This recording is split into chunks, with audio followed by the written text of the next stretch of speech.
do really believe 100% from every part of me that everyone has the capacity to be able to do the things that they want and not to be held back by the mental baggage that's in our head that we want to push through. Welcome to the Do the Thing podcast. In each episode, we get down and personal with people who go after the things they want to make all their wildest dreams come true. Join us as we unveil and dissect a formula for what it takes to do the thing. Here is your host, Stacey Lauren. Hey everyone, welcome to the Do the Thing podcast. This is your host, Stacey Lauren. So, all right, you guys, you have a special treat today. I met our next guest at one of the Toastmasters clubs that I'm a part of, and we recently ran into each other again at a comedy workshop that we're both in together to do a stand-up comedy routine. And he's just someone that every time I get to hear a little snippet of his story, I get really excited about how he does the thing with all of the things he does. So I was really excited to bring him on and interview him about his do the thing story. So I am so excited to welcome Daniel Powell to the show. Hi, Daniel. Hey, Stacey. How you doing today? I am good. Thank you so much for coming on with me. Sure. We get to do the thing together. Yeah, there you go. I know it's funny, and we'll talk about this at some point, but I remember originally I asked you to do this interview with me after I heard about this really cool bike trip you did, and we'll have to talk about that at some point, but I know that was one thing that really compelled me to want to talk to you in addition to all the other amazing things that you do. Talk about it now if you want. It was 1 year ago, winter of 2022. I spent a week outdoors at the dangerous intersection of Chicago, 66th and King Drive, Martin Luther King Drive, in the south side of Chicago in the winter. And I spent February 2nd to February 9th in a tent. And then I got on a bicycle and I biked to the end of the Santa Monica Pier outside of Los Angeles. It was 2,446 miles, about 60 miles a day. I did have support, which was invaluable on this trip. And it was quite the experience and expedition. Yeah, I wonder. So 60 miles a day. So how long? It was 40 days. Oh, 40 days. Oh my gosh. So it's for 40 days. Yeah. It's quite a distance. It's 8 states. And people ask me why I did it in the winter. I'm not exactly sure, except that I just did the thing. And I had 4 bikes with me in a trailer, a snow bike, a mountain bike, a triathlon bike, and an elliptical bike. And depending on what the conditions were and what muscles were sore, I would choose a bike. And it all worked out really well. It's also a fundraiser for a community center and an economic development center to be built right there at 66th and King Drive. Most of the crazy physical things I do, I always tie them to some sort of charity so that I feel like when I want to stop, I think about helping the charity and it keeps me going. That's such a big idea, that idea. One of the pieces of the do the thing formula is identifying the why you want to do something. And I like that, adding that other piece of being able to think of who it's for as well. Yeah, it's nice to do something for others while you're doing something for yourself. The thing for myself is giving me an excuse to stay in shape. There's 101 or 1,001 reasons to watch television, stay on the couch, be sedentary, really not do much at all. And then the one reason is just to do it and to go out there and challenge yourself. And you don't need an elephant all in one bite. So you can't ride 2,448 miles without a little bit of training and a little bit of muscle memory and a little bit of what I would say psychological boost for yourself. So yeah, I'm getting myself in shape to stay in shape to do these crazy things. And then the benefit of the charity is nice because at the end you're tired, but then you say, gosh, we raised, in this case, $250,000. Oh my gosh, that's amazing. So let's start with what made you decide to do this. What do you call it? A bike tour? A multi-day bike ride. Okay. It was interesting because I'm not familiar with the do the thing, but I kind of just from the title, I kind of get it. Just do it and you figure it out as you go, which is kind of my mantra. I heard a guy speak in December. He's a pastor of a church there at 66th and King Drive. And he told the story of how there was a funeral for a teenager that had been shot, and then a gun battle erupted in the funeral. 4 different people had guns and were shooting, and he asked everyone to turn in their guns, and 4 people turned in their guns, and then he stepped outside, and there was this really bad motel across the street, two-story motel, drugs, prostitution, all sorts of things. And he said to his family and his church, he said, I'm going to go up onto that roof, and I'm going to stay there until we have enough money to buy the property. And they did. They bought the property, tore it down. 10 years later, I'm hearing him speak. He says, okay, I'm going to go up on the roof, which was a couple of shipping containers, and I'm going to go there until we raise enough money to build an economic opportunity center. And it just struck me right then, right there. Yeah. 5 minutes later, I was talking to him. I said, I'm going to come join you on the roof, which I did. And then I drove from San Diego, which was probably 70 degrees, to Chicago, which was probably 15 degrees. Through that, I don't know if you remember, a year ago, there was this crazy ice storm through a big swath of the Midwest. I drove right through that. No chains on my tires, but I felt really protected. I passed about 20 jackknife trucks on the way that last day. Anyway, I'm on there. But before, so that was December, I decided to go on the roof. And of course, a lot of people say, oh, I'm going to do that. And then they never follow through. Well, I followed through. And then about maybe in January, I said, I've always wanted to bike the Route 66 from Chicago to LA. There's a famous song, I think made popular by Nat King Cole, Chicago to LA. And I said, yeah, I want to bike it. And I go, can I bike it in the winter? I don't know. But I got myself a driver who's a really great guy. He's also a DJ that when I'm doing comedy, you can use him as part of my act. And then I got a coordinator that rode with him, and I would be either in front of the support vehicle or behind the support vehicle. And pretty much every day there were 20-mile-an-hour headwinds, pretty much every day. There were 4 days that were minus 5 degrees with the wind chill, and 2 days that were minus 15 degrees with the wind chill. And those 2 days, they closed the schools, and they asked businesses not to open so their employees wouldn't have to be on the road. And my team said, well, you're not going to bike in this, are you? And I go, oh, yeah, this is exactly why we're here. Set the new tracks in the snow with the tires, really battle the elements. And then that's where your mental toughness really kicks in. Some would say mental toughness or insanity, but there's a very slight line between insanity and mental toughness.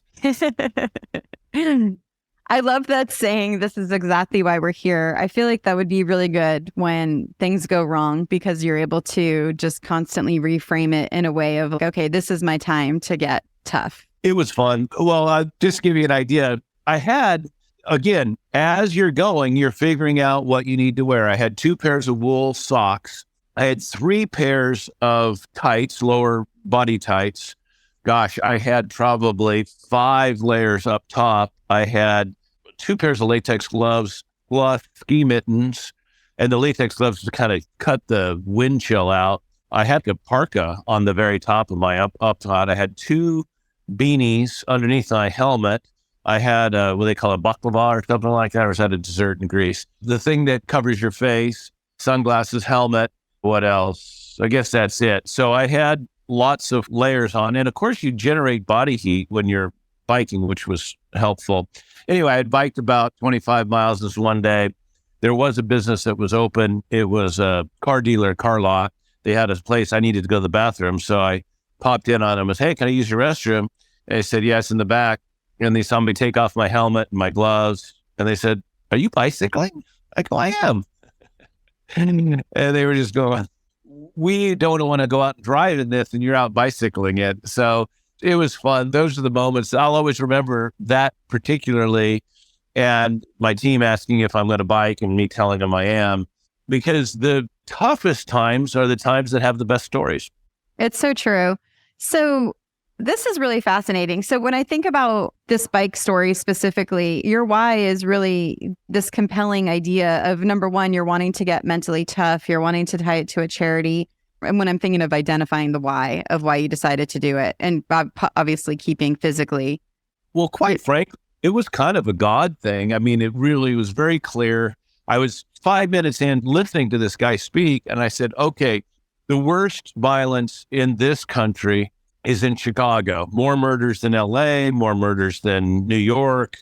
The kids are at 5% of grade level. 60% single parent households. It's just the demographics, the statistics are just horrible. And I said, well, if you're going to try and tackle a problem, you might as well tackle it at the worst possible place, rather than some people say, oh, well, I'm giving food to my local food bank and giving toys to my local thing, which is all great.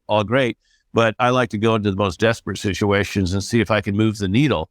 And you usually can move the needle in the worst situations, because if you just improve it 5%, it's just possibly life or death. So that was part of it for me. And it was really clear that I was supposed to do it. The bike thing actually, as I mentioned, didn't come but for a couple of weeks later, where I said, hey, I'm driving out there, why don't I bicycle back? And then, of course, I had to coordinate the team. The logistics are an important part of something. But again, a lot of the logistics you got to learn on the fly, because if you study and go on the net and research, you will talk yourself out of every adventure, because you go, oh, it's dangerous. Oh, I mean, interestingly enough, I just got back from Mexico City.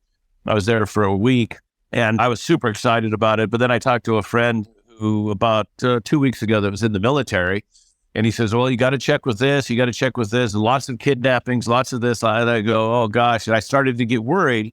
And the reality is that if you listen to the news, you're going to hear all of the bad things that are going on in the world. But fortunately, that's about 0.1% of all the things going on in the world. So my advice to all your listeners is stop listening to the news, because it says the train wreck, the fire, the flood, the murder, etc. And it's much better to live your life. There is a little bit of a truth to ignorance is bliss. If you don't know, you don't have to worry about it. And when you're planning a trip, sometimes you're not going to have everything you need. I bought a Camelback on the way, because I took 151 miles actually through the desert from Lake Havasu to 29 Palms. And I wanted to make sure I had enough water, even though I've got support band and everything else. But sometimes when you're really going, you want to just keep going. You don't want to stop. Yeah, that was there was the extremes of -15 to 100 degrees. The shortest, well, I actually took a day off because I was the best man in a friend's wedding in South Carolina. I flew there for the day off. The longest day was 151 miles. And the extremes. Oh, the other thing that I think is really critical, Stacy, is we all have these little voices in our head. Maybe it's just one voice, but it's saying, you're not enough. You're too fat. You're too slow. You're too stupid. You're hungry. You're thirsty. You're tired. Little that. And I do these crazy things. I've done 16 Ironman triathlons to silence that voice, or at least tell the voice to shut up and prove otherwise, because everybody's got that little critic that says, oh, you can't do it. You can't do it. You can't do it. And the only way to silence the critic, even for a moment, is to do it. I love that. It reminds me of my college mantra that I did when I sold books door to door. I said, action cures fear. And I think it's so true, is just to move forward, and you'll be able to get out of whatever that voice in your head is. Yeah, it's also interesting that positive momentum creates more positive momentum. I'm sure when you had a sale, you went into your next appointment buoyant and upbeat, and you probably did a better job selling the second one. And then if you got two, then the third one was even easier. It's the same with, I probably was in the best shape of my life on the last day. Yeah, do you get worn out? Sure.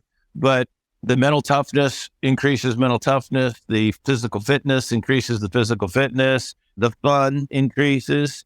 And that's also on the negative side too. If you say I'm sedentary, well, it's harder to get up on the fourth day after 3 days of being motionless, but it's easier to get up on the fourth day after 3 days of activity. So sometimes you just got to get off the couch and take the first 3 steps and get moving. And I've done a bunch of crazy stuff, but I have learned that still There's a lot of times you just want to stay in bed. A lot of times you just don't want to stay on the couch. One time I was trying to come up with a new idea to raise money for charity. And I said, what if I did 7 Ironman triathlons on 6 continents in 5 years? I said, that sounds like a pretty bold goal, big goal. And I was thinking, gosh, again, logistics, is it even possible? Where would I do one in Africa? Where would I do one in Asia? And it all worked out. I ended up doing 12 Ironman triathlons on 6 continents in 5 years and raised $400,000 for charity, primarily the Challenge Athletes Foundation, which helps people that are missing limbs, blind, or spinal injuries continue to do the sports that they love before their injury. And that was always fun for me to see. That was a big goal. It was over 5 years. There was money involved. There was commitment involved, time involved. Fortunately, the previous Ironman triathlon was training for the previous Ironman triathlon, much like your second sail was easier than your first sail. My second Ironman, and that was easier than the first. And then you get momentum. And once you get momentum, boy, it's hard to stop you, whether it's positive mental energy, positive physical energy. Same thing with laughter. You ever notice when you're with a friend and you start laughing, and then you forget even what the first reason you were laughing. You can't remember the first thing that set it off, but boy, you're laughing harder than ever. And that's the same with physical fitness. It's the same with motivation. You're not even sure what was the original reason to get going, but you now are going. So for the listeners, just so you guys see, just by Daniel doing the thing, he's helping, you probably thousands of people, I would think, with that kind of money that you're able to raise with all of these things you're doing. I had to figure it out one time. I think it's about 2,500 people. I've raised about $1.7 million probably overall. Amazing. So by you getting off the couch and making a plan to go do the thing, these people are benefiting. Yeah. And again, there's a trite saying, but it is actually true. The more you do for someone else, the more you actually benefit yourself. So whatever you give, you get back. And people go, oh, no, I don't believe that. That sounds hokey. But if you try it, you will see it. You'll say, oh, wow, I get it. My life has meaning. My life has purpose. I'm helping people besides myself. There's just something to that rather than just saying, well, I got to make sure that I keep what's mine and don't share it. Actually, the more you share, the more you give, the more blessings you receive. And I think that might be a God thing as well, just to not sit around on what you've got, but go out and do as many things as you can for as many people as you can. When you're raising the money, what does that look like? How do you even attack that? It's interesting because there's lots of ways. I was going to write a book. I probably still will. 101 ways, secrets and strategies to raise money for charity. There's lots and lots of ways, but in that book, first chapter is start early, which is hard to do. So the times that I've raised $100,000 or more in a year, I started 364 days before the event. So it's every day, and I'd work a couple hours a day. I don't want to tell anybody raising money for charity is an easy task. It's not an easy task, but it's a simple task. You got to do it. Chapter 2 is ask big. Easier to raise $1,000 than $1,001 donations or $110 donations, or you get the idea that I raised $4,000 one year, 25 years ago. And out of the 4,000, 2 were $1,000 donations. And then the rest were a smattering of 25s and 50s and 100s. And I said, you know something? The 2 1,000s were easier than the 25s. So I started asking big. I would talk to companies, got sponsorships, etc. The bike ride, it was so last minute. I just asked family and friends. I told them that they could be on. I had a big trailer, and I put their logos on the trailer. And a lot of people were just doing it because they know me and they wanted to support me. If I had a lot more time, I probably would have gone to some companies and said, hey, why don't we test your fabric for your clothing, and I'll wear it during this winter bike ride, or an energy drink or something like that. But I'm open to it. I guess there's probably an energy drink company listening right now. They can call me. I have a moniker, Captain Challenge. My Instagram is captain.challenge. And Captain Challenge was bred about 17 years ago as a mascot for the Challenge Athletes Foundation. And now it's spread out and helps any charity, any education, children, veterans, etc.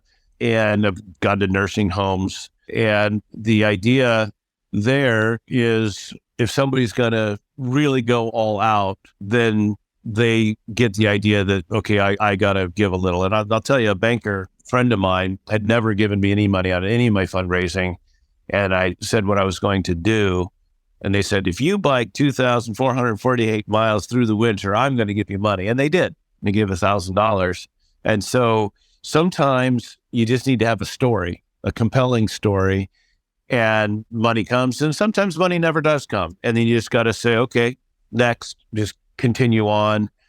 And when you kind of run out of ideas, you got to come up with a new idea. Or if that idea for raising money is kind of run its course, you got to think of something else. And I'm always thinking of something else. My two next bike rides, I want to go El Camino Real through San Diego Mission all the way up to the Northern California furthest mission. There's 21 missions, and I would do it in 11 days.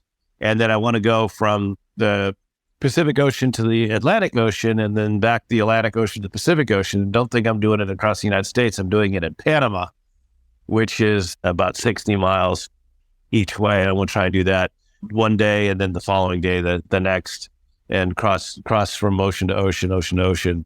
There's a lot still to do. I still want to bike the entire Camino in Spain to the Santiago de Compostela. In March, I'm going to swim in the ocean 1.25 miles with a blind woman who I think is an ex-veteran. I'm not sure 100%. I just got that task recently.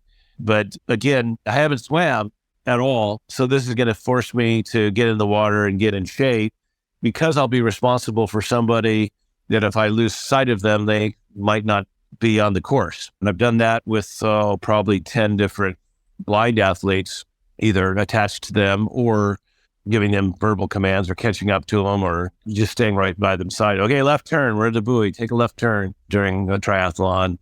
The fun thing is always something different because it keeps everything fresh, keeps your mind fresh, keeps the ideas flowing. And again, the more the ideas flow, the more they continue to flow. It's like comedy too. The more you get a bit going, the more you can extend that bit, but you got to start with a little seed and then just keep prodding it and fertilizing it and watering it, and just that little voice in your head that says you're not no good. There's also another voice in your head that says, hey, good job.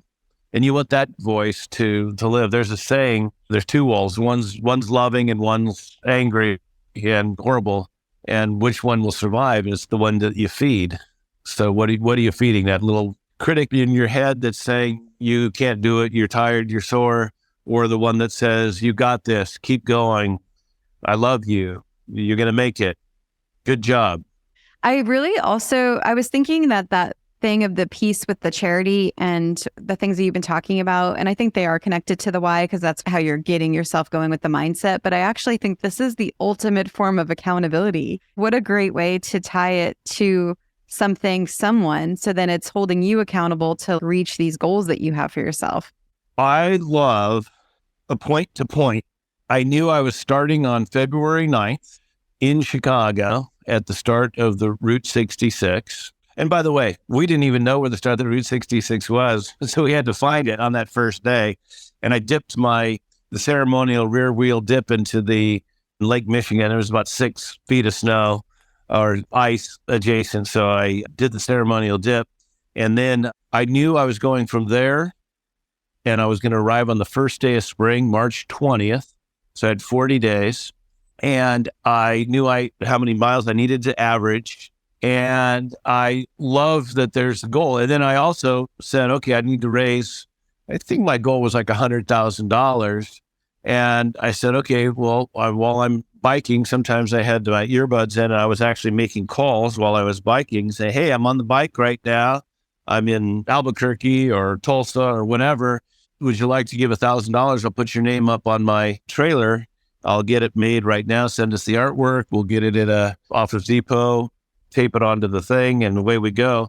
And that, interestingly enough, it's been a year, not quite a year. It's been a year since I started, not a year since I finished. Those signs are still on my trailer, and that trailer's been around and is parked in a prominent spot. So the people that did sponsor still get the good feeling of sponsoring. And that's the other thing too, is you want to meet somebody. Nobody really wants to give away their money, but they want to help people. They want to see that what they do is worthwhile.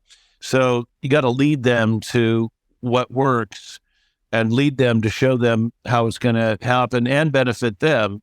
And I'm not sure any of my sponsors actually benefited directly from sponsoring me, but a lot of times it's just one customer that says they saw the sign, or more importantly, they saw the business and they said, you're familiar.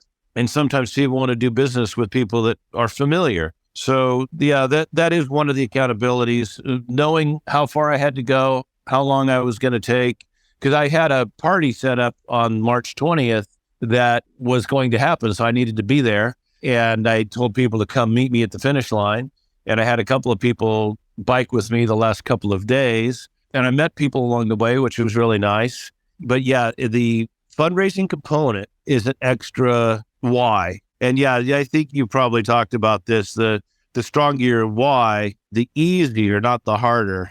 The hard one is when you're not sure what your why is, then you're kind of floundering around. But if you have a strong why, you just do everything else, the what and the where and the how. If the why is strong enough, the what and the why and the how, or the what and the where and the how will figure itself out. I'm also wondering, when you're I love this idea, and I'm actually, I want to talk to you after, if you're open to it another time, is this maybe even doing a Do the Thing challenge around helping people raise money for charity in the way that you're doing it, because I like it better than sometimes you see people where they're just raising money and they send out the GoFundMe link or whatever the link is, but there's no action tied to it. I love the idea of this action of doing the thing tied to raising money. So that might be something we can talk about if you're interested. And if you want to bike from the Atlantic to the Pacific, Pacific to Atlantic to the Pacific with me, that's going to be basically an easy one. Although I biked, 2019, I biked some of the course. It's hot and it's hilly and it's windy. So those are the three killers on a bike. And I also got lost. So that's not helpful, but I'm excited to go back and do that. And then the other one is, it's all within California, and the weather will be good. And that's the Camino.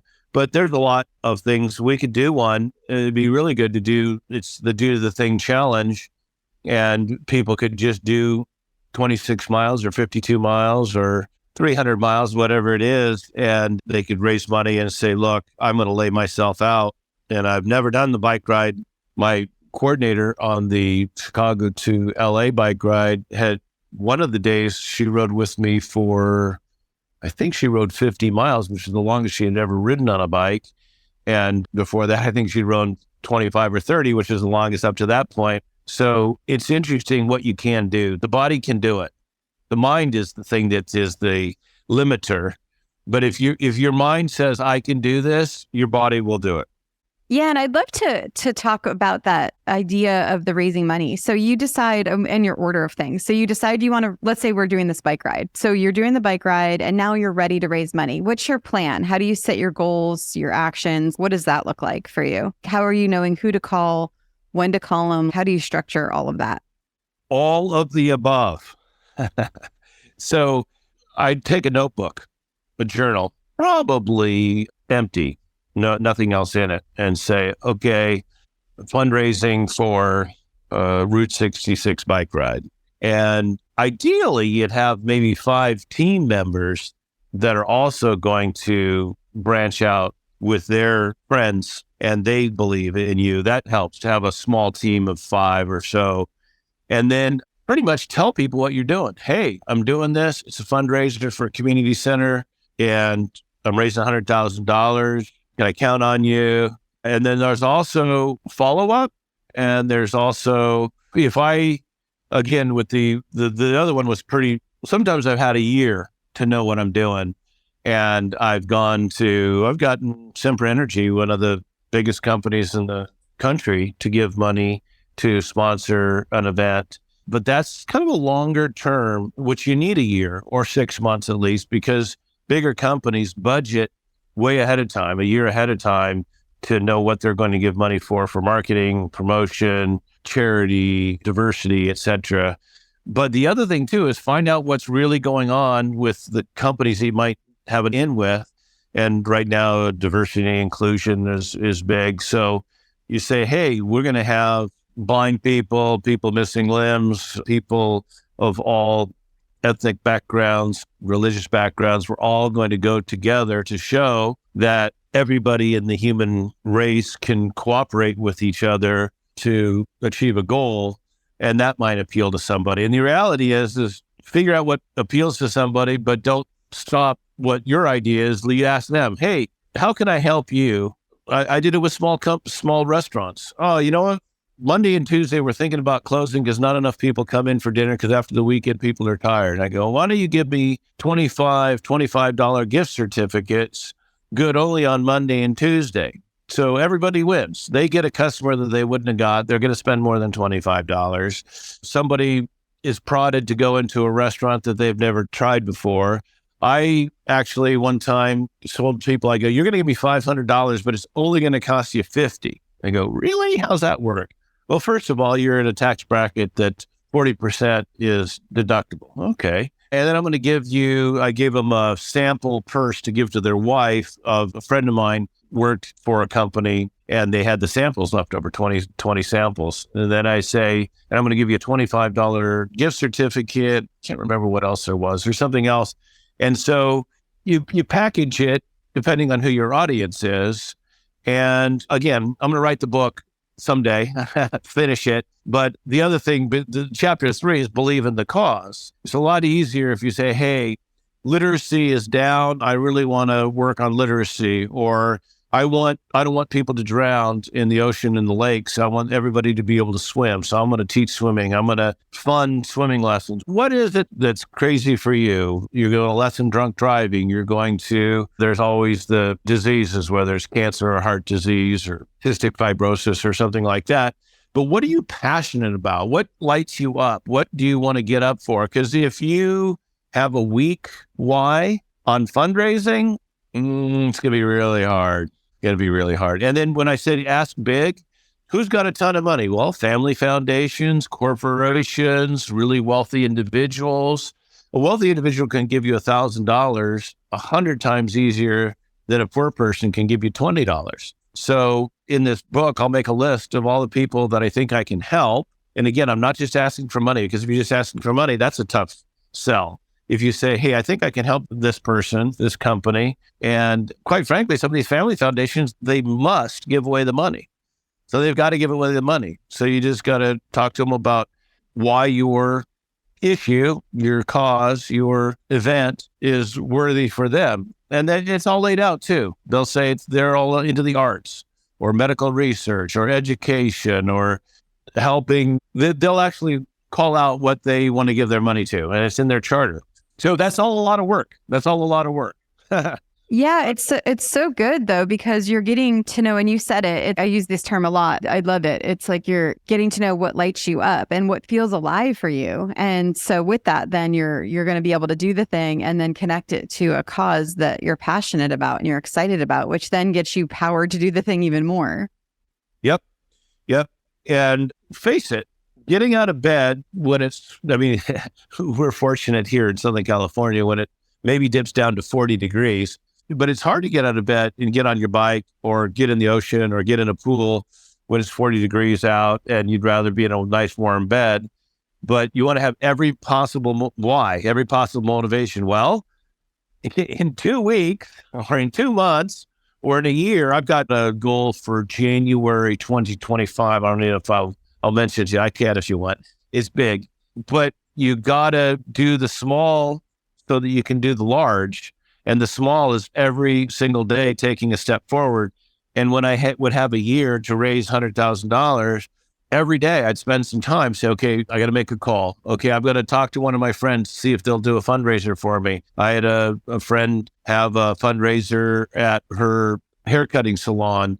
She found prizes. People love raffles. People love silent auctions, because you can usually get really good deals at a silent auction. A raffle, maybe you pay $5 or $10 or $20 and you end up with a $50 gift item. That's always nice, a gift card or something like that. There's 101 secrets and strategies to raise money for charity. Buy the book. Oh my gosh. You know what's so funny? I'm about to do divine timing. I love it. I'm literally about to do the thing, start a book challenge. It's starting March 6th. And I just did the expert panel for it yesterday, where we're talking about how you could write a book quickly. I will have to share that with you after. I'd love you to join. I'd love to be how you got it published so quickly. I would love it. I know that within 2 months, I could write it.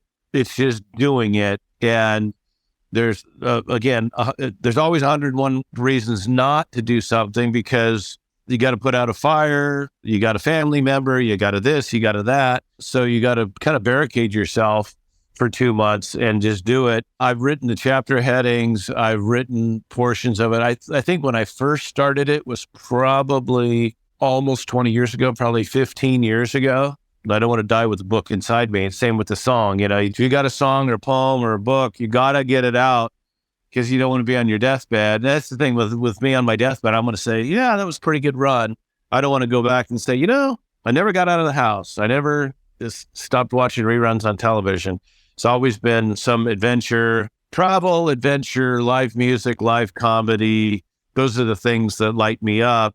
And I know that because when I'm doing them, I feel so alive. And when I'm not doing them, I feel a little bit diminished. Yeah, I'm really excited about this. And I just feel like once you get it out, imagine all the people that will then be able to take it, and then the money they'll be able to raise, and then also feel alive from being able to do something while they're helping others. Yeah, I've thought of that. And I also, with the comedy has kind of come up for me when I was in college. I worked the Jungle Cruise at Disneyland, and I just loved getting laughs. And then a year later, I went on the Comedy Store on Sunset in Hollywood, and that was a good experience. And then kind of set it on the back burner. But then every time there's been kind of a tragedy, whether it's the 2008 economic meltdown and being diagnosed with cancer, divorce, COVID, I've always started writing comedy and delivering comedy, because that's the way I've gotten myself through. And if you can't laugh at something, it's going to kill you. So figure out a way to laugh at it. And that's the way I got through cancer treatment. And when I was writing it, I said, there's a lot of people that are really not knowing what's going on, if they're going to live or die. They're in pain. And I wrote a bunch of comedy and delivered it. And I wanted to give it to an audience of people that don't know they're going to make it through. And I'd be the person saying, I made it through, and I'd make fun of it, and they'd laugh. And laughter is internal jogging, it's internal aerobics. If you're having a great belly laugh, you're releasing endorphins, and that's another great way to live rather than sit around and be depressed. I think that's amazing that you are kind of seeing things from all different sides to be able to really do what's important to you. I was wondering, is your background in sales, is that where you're so open to, is that where you're getting the skills where you're so open to talking to people and trying new things? Out of college, I was going to start a men's retail clothing store, kind of like a mini Brooks Brothers.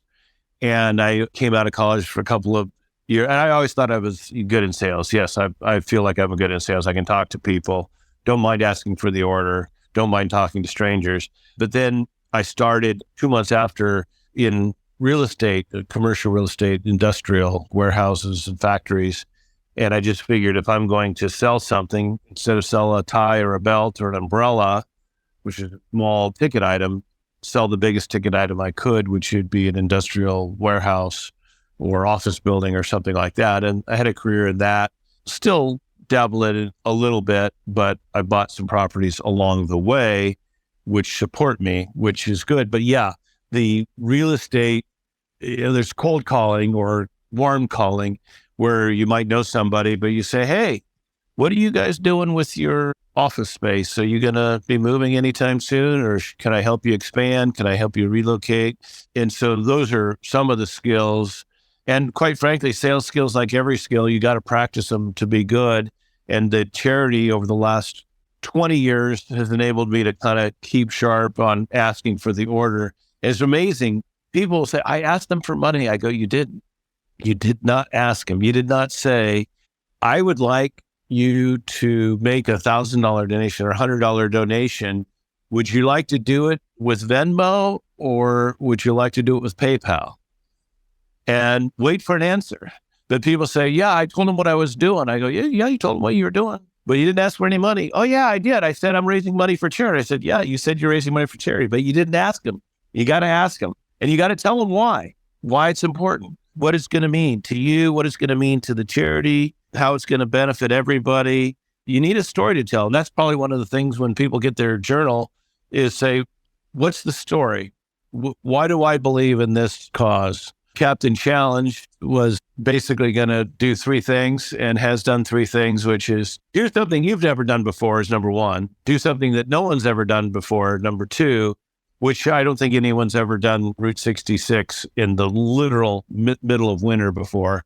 And then thirdly, give of your time, talent, and treasury to help worthwhile causes. And it takes all 3. It takes your time, takes your talent, and it takes your money. And the more people that you can get to believe in what you're doing, the better, because momentum begets momentum. The more momentum you get. I remember the most successful year I was raising money. I think it was in May. I wanted to raise $100,000 by October. And in May, I'd raised $35,000. And it was quite literally easy because I had so much momentum so early. It was at 6 months, 7 months ahead of time. Whereas most of the times you say, oh, okay, I've got 2 weeks. And you're frantically calling people. Well, people don't want to be frantically called. Hey, can you write a check today? Can I come pick it up today? They don't like that. So you want to set the stage. When you invite people over for dinner, you don't have them come into the door, sit them down and say, here's soup. Eat through your soup. You might sit down, you have some cheese and crackers, you have a conversation, you have a glass of wine, you have an appetizer, that type of thing. It's just the same with anything in life. You don't want to put yourself in a position of panic. And to do that, you got to prepare and you got to think it through a little bit. And panic is okay if that's all you got, but you don't want to put yourself in that condition. But there's times with this deal, we needed the bike ride from Chicago to LA. They needed to see me when I was behind the vehicle, and my Sprinter van had a rear view camera, but the trailer did not. So maybe 3 days in, we went and got a rear view camera for the trailer so that they could see me when I was right behind them. And we would actually make some really good time because that trailer was big and was breaking wind for me. So you can go a lot faster when you're not battling a 20-mile-an-hour headwind. So we would make some time up, and they knew I was behind them by having the camera. But we didn't know that to begin with. You're not going to know when you start the thing. You're not going to know how to finish the thing exactly, but you'll figure it out while you're going. Also, for the listeners that don't have sales experience and when I talk about sales a lot because that's my background. And the reason why I love sales so much is it gives you the ability to do anything you want because you're comfortable to hear the word no. It's a numbers game. You don't take it personally. And I was just wondering if you have any words of wisdom for people that want to do this, but are terrified of even asking someone for anything. Well, I'll give you a couple. I've done some sales trainings, both given them and taken them. One of the things, some will, some won't. So what? Some will say yes, some will say no. And in either case, so what? Just move on, just keep rolling. People that do. People that don't do. So in whose mind is someone who doesn't do a doer? People who do. People who don't do. So in whose mind is somebody who doesn't do a doer?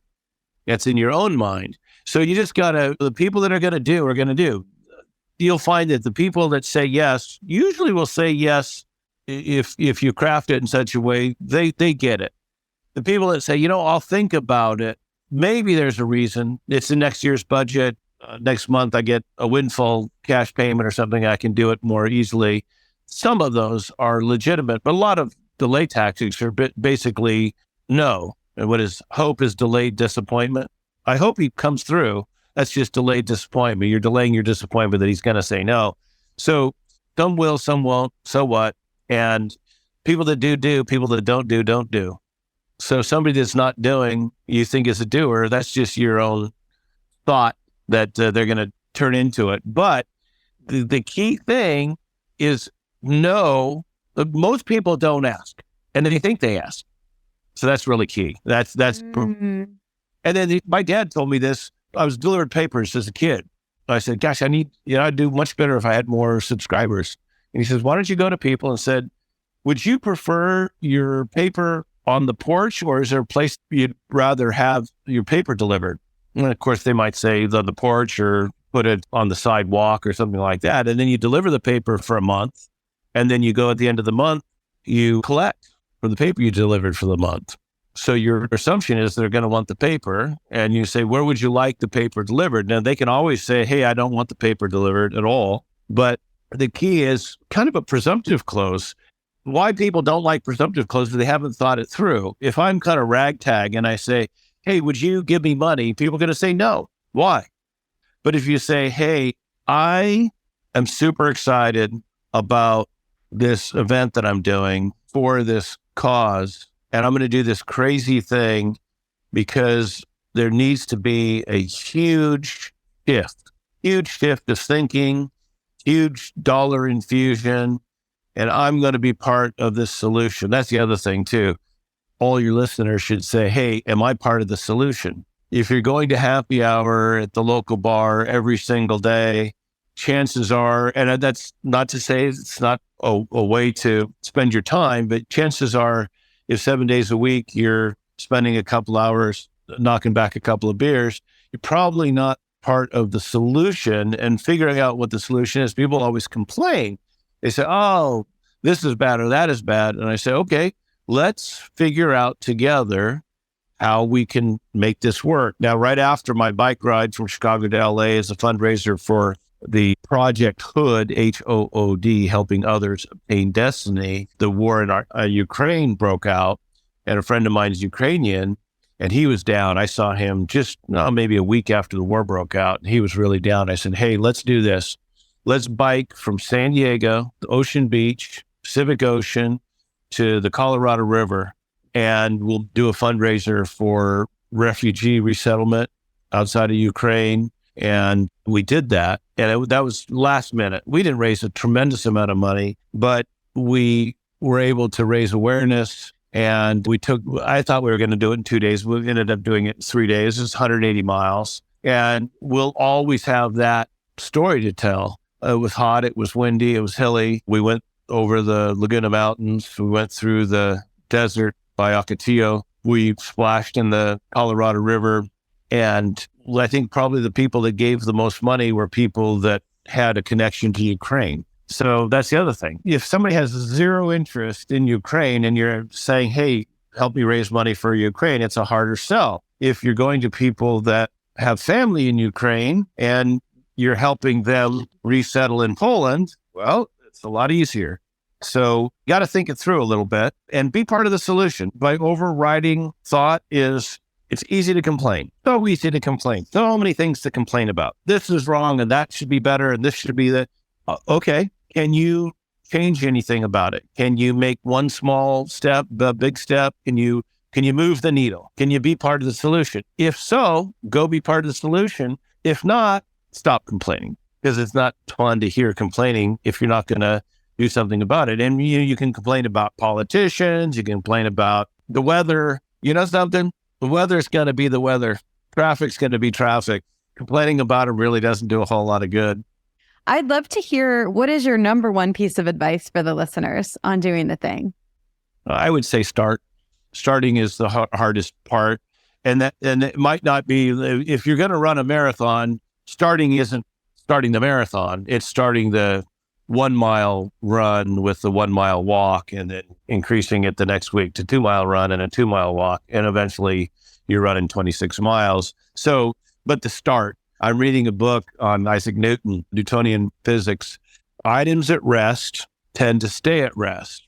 Items in motion tend to stay in motion when not influenced by an outside force. So what's going to get you off the couch? Because Newtonian physics says items at rest tend to stay at rest unless influenced by an outside force. So you got to have the outside force greater than staying at rest. So starting, get out the door, whatever it is. If it's a physical challenge, get out the door, start. Bite size, go, start. So that's the thing. And when I do the book, the first question is start early. Start early. If you've got 3 months, start at 89 days. Don't start when there's 3 days left. Start. That's my biggest thing. Start now. Start early.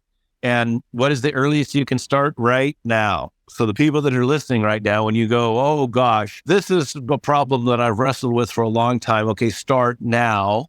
How can you be part of the solution? Start now being part of the solution. Now go, get out the door. And the feedback you get will instruct you on what to do next. You say, oh gosh, maybe instead of going out barefoot, maybe I should wear shoes. Okay, maybe going out with a tank top, maybe you should wear a t-shirt or a sweatshirt or a warm jacket. Okay, you're learning from your action, but the best lesson is from the action. You will learn what you need to do, but you won't have action unless you start. So my number one, do the thing, is start.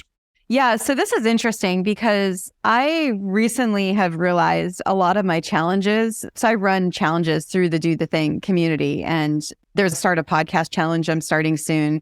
There's a Start a Book challenge. I specifically changed the distinction from writing a book to start a book because I think you're right. And I was just wondering, so the thing that I'm realizing with Do the Thing is it's not so much the thing that's important. The thing evolves, it changes, kind of like what you said, when you get feedback, it could evolve. It's the do that is the more important. So do you have a suggestion for someone when they're starting and then to be able to keep that momentum so it keeps going? Is there anything that you'd recommend there to be able to keep it going?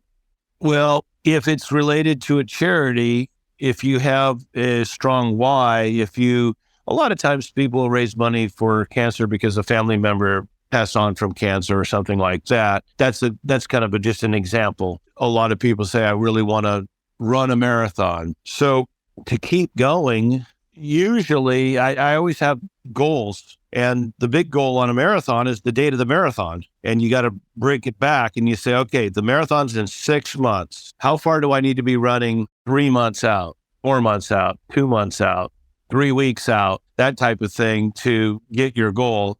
And then, of course, if you missed it, if you're not on track, go ahead and do the marathon anyway. I remember I was going to give a speech into Toastmasters, and I came to the meeting, and I said, I'm not prepared. I haven't practiced enough. I don't have enough. And a senior guy said, do it. Just go. Just get up there. And in comedy, they say, stage time. Nothing like stage time. Get the mic in your hand and deliver your material, and you will learn what was funny by the audience reaction. You'll also learn what wasn't well received by the audience reaction, but you will never get it unless you get on the stage. So when you start the book, you'll learn, and if you're talking to a literary agent or something like that, they might guide you in a certain way, but the key is to go for it, and the feedback will direct it and steer you in the direction. I can do it a lot. I can give you better advice on the physical things because I've had a lot of experience with that. Start early with the fundraising, ask big, believe in the cause, get a small little group. That would be something for anything. That's what you've got, I think, going with the Do the Thing, is you're having a little support group. You have 5, 6, 7, 8 people that are trying to get on stage and perform comedy, people that want to start their podcast, people that want to start their book. So if you're accountable, I don't bike very often by myself because I like to have accountability to another and they to me. And so I say, I'm going to meet you at the corner at 8 a.m. And I know they're going to be there, so I should be there. That's one of the tricks that I do. And you're doing it. It's kind of a trick to have a support group. 6 people are going to meet and start their book. Are you going to be there? And if you're not going to be there for yourself, you're going to be there for Stacy. You're going to be there for John. You're going to be there for Sally. And that actually really works. It also works competitive if you're going to be biking and you start biking and one guy says, oh, I'm kind of tired. Come on, finish it up. Let's go to the 40 miles that we set out to do. And people don't want to disappoint others. So when you're in a small group, I think with a Bible study, small group Bible study is good. Anytime you can get together with a small group, very small group, it's usually just one other person. We're all journal. And when you go to a psychologist, what do they say? How are you feeling? What do you think that's from? Well, you can do that yourself. You can get out a journal and say, right now I'm feeling, and just write it all out.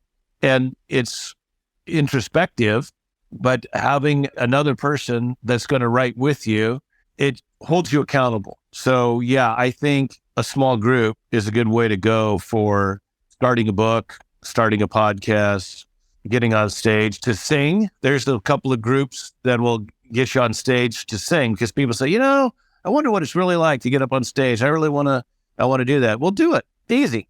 I just am so excited with how this interview went. I wasn't expecting it to go into the direction it did. And I'm just really grateful for you taking the time to talk to me. And I am excited to see your book. And I'm really excited to listen back because I feel like there's just so much power in how you do the thing in the way that you're able to do it for yourself and then help others, which then goes back to you as well and the other people. So I'm just really thrilled with you taking the time to do this. I think I got to start your book thing because, like I said, I've started it maybe a dozen times and I just need to do it. There's other things too. You got to get them out, and there's always a reason not to. And the reason to do it is just to do it. I say that with the Ironman triathlon, 101 reasons not to do it. The reason to do it is to do it.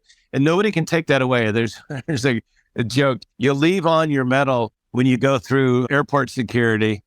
And they go, beep, beep, beep, beep, beep. Oh, under my shirt here is my medal of my Ironman triathlon I just finished 3 days ago. Please share where, I know you mentioned your Instagram, but if you could share it again where people can follow you and if there's any other place that they can be able to follow your journey, that would be great. Captain.challenge on Instagram, Daniel Edward Powell on Facebook.